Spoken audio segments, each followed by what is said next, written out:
శత్రువులు చూచుచుండగా నీవు నాకు నిండు చేయుదువు పరిమళ తైలంతో నన్ను అభ్యంగనము చేయుదువు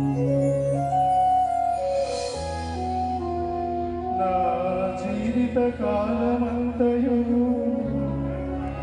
నీ కరుణయోపకారం నా వెంట నడయాడును నాతిక శాంతి సమాధానం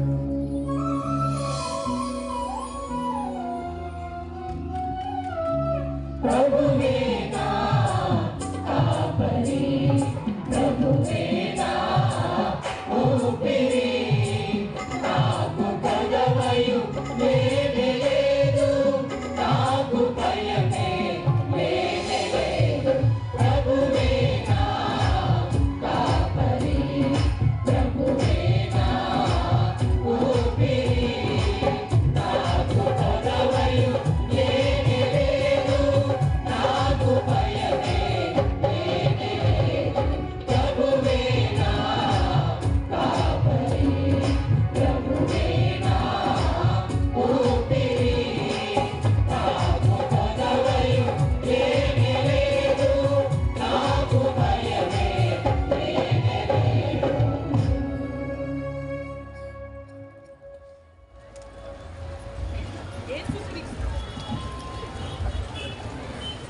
యేసుక్రీస్తు అను ఒక మనుషుని కృషి ఫలితము మరెంత గొప్పది.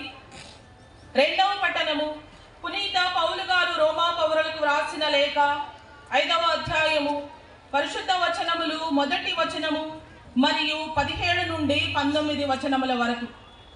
పునీత పౌలు గారు రోమా పౌరులకు వ్రాసిన లేఖ 5వ అధ్యాయము పరిశుద్ధ వచనములు 1వ వచనము మరియు 17 నుండి 19 వచనముల వరకు.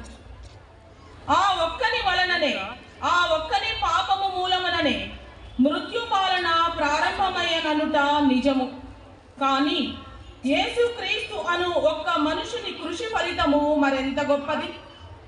దేవుని విస్తారమైన అనుగ్రహమును నీతిని ఆయన కృపావరమును పొందువారు అందరూ క్రీస్తు ద్వారా జీవితమునందు పాలింతురు. కనుక ఆ ఒక్కని పాపము అందరి శిక్షకు కారణమైనట్లు ఒక్కని నీతియుతమైన క్రియ అందరికీ విముక్తిని ప్రసాదించి వారికి జీవమును అనుగ్రహించుచున్నది. ఆ ఒక్క మానవుని అవిధేయత ఫలితముగా అనేకులు పాపాత్ములుగా చేయబడినట్లే ఈ ఒక్క మానవుని విధేయత ఫలితముగా అనేకులు నీతిమంతులగుదురు. ఇది ప్రభువు వాక్కు. సర్వేశ్వరునికి వందనములు.